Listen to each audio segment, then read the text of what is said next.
Presiden kedua Republik Indonesia. Siapa yang tidak mengenal beliau? Beliau tidak lain dan tidak bukan adalah Presiden Haji Muhammad Soeharto. Lahir dari keluarga petani di Kemusuk, Yogyakarta pada tanggal 8 Juni tahun 1921 dan meninggal di Jakarta pada tanggal 27 Januari tahun 2008 pada usia 86 tahun. Jasanya kepada bangsa dan negara juga tidak bisa disepelekan.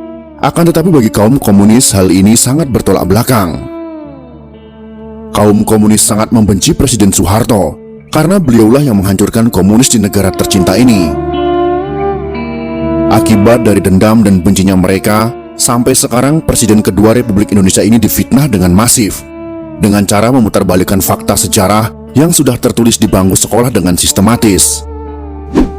Dari keadaan yang seperti itu, maka kami sebagai salah satu generasi yang mendapatkan pendidikan Pancasila saat sekolah di masa beliau masih menjadi presiden, merasa ada tanggung jawab untuk memberikan jawaban atas tuduhan miring terhadap beliau, untuk mengimbangi informasi-informasi yang menyudutkan beliau, terutama bagi generasi muda yang tidak tahu menahu tentang sejarah masa lalu bangsa ini. Dan akhirnya belajar sejarah dari sumber yang salah, yaitu bersumber dari orang-orang simpatisan atau pendukung komunisme yang sangat gencar ingin mengubah sejarah masa lalu mereka. Beberapa pemimpin dunia yang memuji Presiden Soeharto dalam pernyataannya. Berikut ini adalah pernyataan tersebut. Dr. Mahathir Mohamad, mantan Perdana Menteri Malaysia, mengatakan, krisis ekonomi tahun 1998 memang dirancang untuk menjatuhkan Pak Harto. Jika Pak Harto tidak jatuh, Indonesia akan jadi negara maju.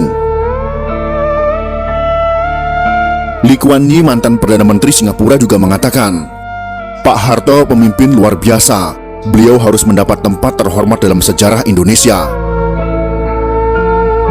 Sedangkan Sultan Bolkiah dari Kerajaan Brunei mengatakan, dipimpin Pak Harto, Indonesia bersatu, pemerintahan stabil, ekonomi maju pesat. Sangat disayangkan beliau dijatuhkan. Sebenarnya Pak Harto berkali-kali mengutarakan niat untuk mundur, namun beliau melihat ancaman luar biasa besar membahayakan bangsa dan negara kesatuan Republik Indonesia. Fitnah KKN terhadap Pak Harto dan keluarga yang kemudian dituangkan dalam TAP MPR untuk memeriksa harta kekayaannya ternyata tidak terbukti. Majalah Time memfitnah Pak Harto dan keluarga dengan tuduhan punya simpanan 30 miliar dolar Amerika Serikat. Ternyata tidak terbukti sama sekali.